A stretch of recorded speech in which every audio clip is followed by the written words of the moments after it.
Hello. मेरे प्यारे बच्चों, आप सब कैसे हो? आशा है कि आप सब स्वस्थ होगे, मस्त होगे। तो आज हम आपको क्वेश्चन लेके आए हैं गणित का कक्षा 10 का। ठीक है, तो चलिए क्वेश्चन क्या कहता है कि परिमाप 80 मीटर तथा क्षेत्रफल 400 मीटर स्क्वायर के एक पार्क को बनाना संभव है? यदि है तो उसकी लंबाई और चौड़ाई ज्ञात कीजिए। क्या कहना है कि एक पार्क को बनाना संभव है। जैसे कि एक पार्क, ठीक है, पार्क बना लिया है हमने, ये बन गया आपका, देखिए पार्क। ठीक है, ये पार्क बन गया है। इसको हम नाम दे देते हैं A, B, C and D। ये नाम दे दिया है। ठीक है, तो इसको क्या मानेंगे? लंबाई। इसको मानेंगे चौड़ाई। चौड़ाई बाय मान लेते हैं, लंबाई x। ठीक है, तो चलिए अब हम इसको सॉल्व करते हैं। कैसे सॉल्व करना पड़ेगा? सॉल्व यानी हल करना पड़ता है। ठीक है, तो हल लिख लिया है। तो क्या लिखेंगे? माना कि क्या है? माना कि लंबाई, ठीक है, लंबाई क्या हो गई? x और चौड़ाई क्या हो गई? y। ठीक है, लंबाई और चौड़ाई हमको ज्ञात हो गई है कि लंबाई इतनी है और चौड़ाई y है। ठीक है, तो आप क्या करते हैं कि परिमाप निकालें पहले। तो क्या निकालेंगे? आयत का परिमाप, है ना, आयत का परिमाप। आयत का परिमाप का सूत्र, आयत का परिमाप कितना है? 80 मीटर। ठीक है, तो आयत के परिमाप का सूत्र क्या होता है? 2 लंबाई प्लस चौड़ाई, है ना, बराबर 80। तो 2 लंबाई बराबर क्या है? x, चौड़ाई बराबर क्या है? y, बराबर 80। तो 2 का x में गुणा करेंगे तो 2x आएगी, 2 का y में करेंगे तो 2y आएगी, बराबर 80।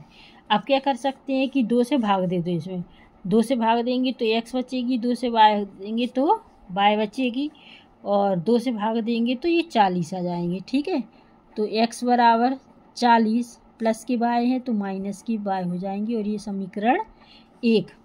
अब क्या करना है कि आयत का परिमाप निकाल दिया, अब आयत का क्षेत्रफल। तो चलिए अब क्या करते हैं? आयत का क्षेत्रफल। तो आयत का क्षेत्रफल कितना है?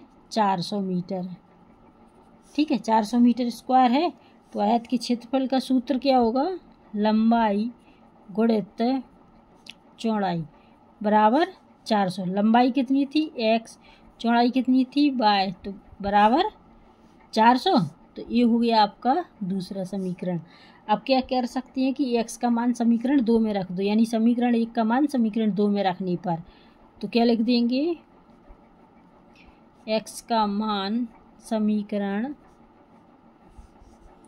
2 में रखने पर, ठीक है, समीकरण 2 में रखने पर, तो समीकरण 2 हमको लिखना है x प्लस y बराबर 400। अब x की जगह क्या लिखेंगे हम? 40 माइनस 1, यानी x का मान रख रहे हैं ना, 40 माइनस y, और ये y है अपनी, बराबर 400।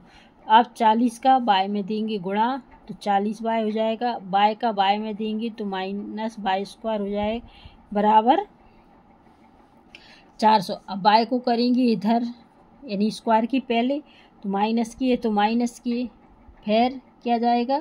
प्लस के 40y बराबर 400।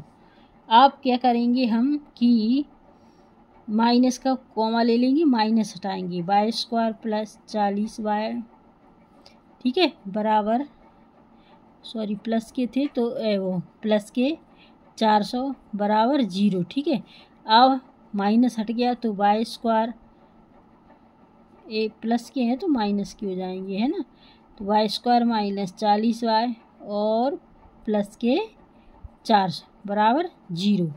ये हो गया। आप क्या कर सकते हैं कि ये हो चुका है अपना। ठीक है, तो अब इसे किस विधि से करेंगे? वही व्यापक रूप से। तो ये X square plus B X plus C बराबर कितना? 0। तो ए बराबर 1 मानेंगे, बी बराबर माइनस के 40 और सी बराबर 400, है ना। तो चलिए अब इसे हम सॉल्व कर लेते हैं, इधर ही सॉल्व कर दें।